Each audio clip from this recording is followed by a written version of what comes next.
छत्रपती शाहू महाराज यांच्या पुण्यतिथीनिमित्त मुरगुड शहरात त्यांना पहिल्या नळ पाणीपुरवठ्याच्या ठिकाणी अभिवादन करण्यात आले आहे। समाजसुधारक छत्रपती शाहू महाराज यांनी आपल्या जनक बंधू सर पिराजीराव घाडगे यांच्या स्मरणार्थ सर पिराजीराव तलावाची निर्मिती केली। त्यामुळे मुरगुड शहरातील व तेथील परिसरातील गावांचा पाणी प्रश्न निकाली निघाला। यावेळी छत्रपती शाहू महाराज यांनी मुरगुड येथे पिण्याच्या पाण्याचे उद्घाटन केले। या घटनेला 104 वर्ष उलटून गेली तरी या नळांमधून पाणी अखंडपणे सुरू आहे। त्या पाण्याच्या ठिकाणी नागरिक वावर करत आहेत। 100 वर्षापूर्वी सायपन पद्धतीने विरोबा मंदिराजवळील तुकाराम चौकात पाण्याचा हौद बांधून त्या ठिकाणी पिण्याच्या चवीचे उद्घाटन केले होते। त्यावेळी शाहू महाराज स्वतः उपस्थित होते। शाहू महाराज यांच्या सार्वजनिक जीवनातील शेवटच्या मोजक्या कार्यक्रमांपैकी एक कार्यक्रम म्हणून ओळखला जातो। शाहू महाराज यांच्या पुण्यतिथीनिमित्त नळपाण्यांचे पूजन करून त्यांना अभिवादन करण्यात आले।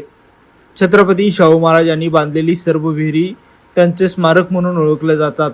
त्यापैकी हे एक प्रमुख स्मारक आहे। यावेळी बबन बारदेसकर, सामाजिक कार्यकर्ते सर्जेराव भाट, ओंकार पोद्दार, गजानन साळुंके, उदय पाटील, मनोज ढोबळे, मारुती बोते, प्रदीप कोळी, प्रकाश सुतार, दिगंबर परीड, शिवाजी पाटील, अनिल अर्जुने, शिवाजी कळंद्रे, महादेव माडेकर, अनिल रणवरे, उमेश गुरव, विनायक मेटकर यांच्यासह मोठ्या संख्येने नागरिक उपस्थित होते।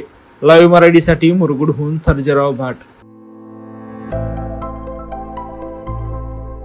आविष्कार इन्फ्रा तुम्हाला देत आहे विविध लोकेशन्सवर एनए प्लॉट्स आणि प्राइम फ्लॅट्सचे प्रोजेक्ट्स। नंदिनी जाधव नगर, शांत निवांत कोल्हापुरात घर म्हणजेच नंदिनी जाधव नगर। मल्हार रामगिरी, तुमच्या स्वप्नातील बंगल्याची पहिली पायरी।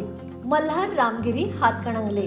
पॅनोरामा हिल्स आंबा, सह्याद्रीच्या कुशीत निसर्गाच्या सानिध्यात तुमचं स्वतःचं farm house. Padmaveera city Jaysingpur, एक आधुनिक लाईफस्टाईल देणारा 1 and 2 BHK होम्सचा प्रोजेक्ट।